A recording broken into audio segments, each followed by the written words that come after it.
तस्वीरों में जो ये बाबा आपको नजर आ रहे हैं, इनका नाम है संत सियाराम जी।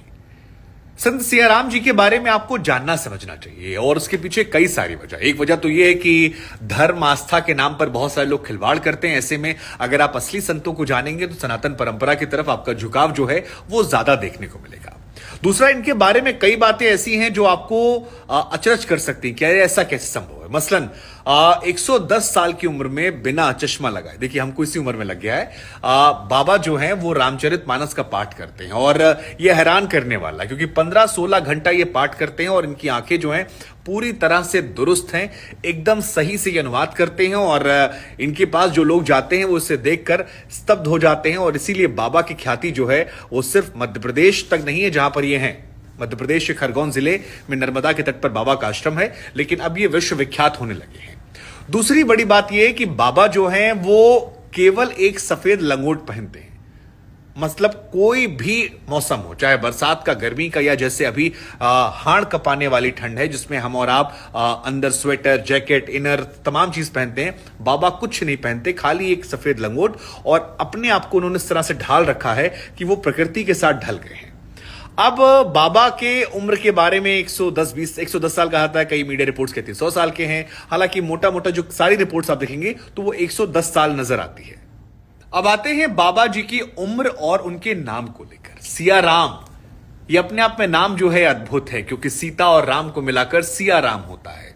तो बाबा जी के बारे में आपको बता दें, बाबा जी जो हैं वो हनुमान जी के परम भक्त हैं।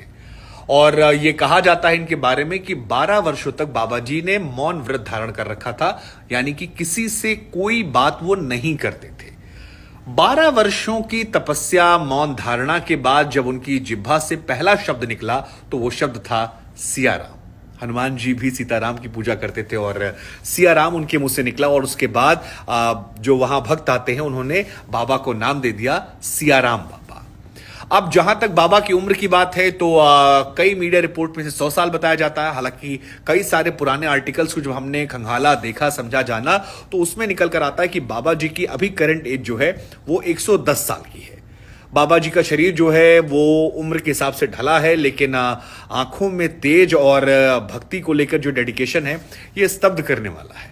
वैसे हम आपको बता दें कि बाबा जी बिल्कुल लालची नहीं है। मतलब इनके पास कई विदेशों से लोग आते हैं जो दान दक्षिणा देने के लिए कहते हैं, लेकिन बाबा जी सबसे केवल 10 रुपया लेते हैं और सामाजिक कार्यों में बड़ा योगदान भी किया है। तकरीबन 3 करोड़ रुपए इन्होंने दान कर दिए थे।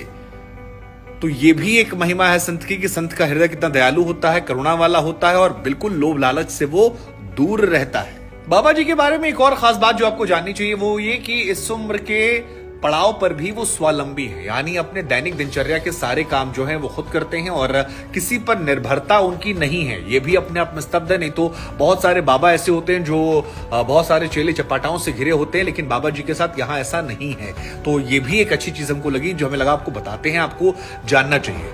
अब जहां तक बात है बाबा जी के इतिहास को लेकर तो कहा जाता है कि महाराष्ट्र में इनका जन्म हुआ था और वहां से ये रहे।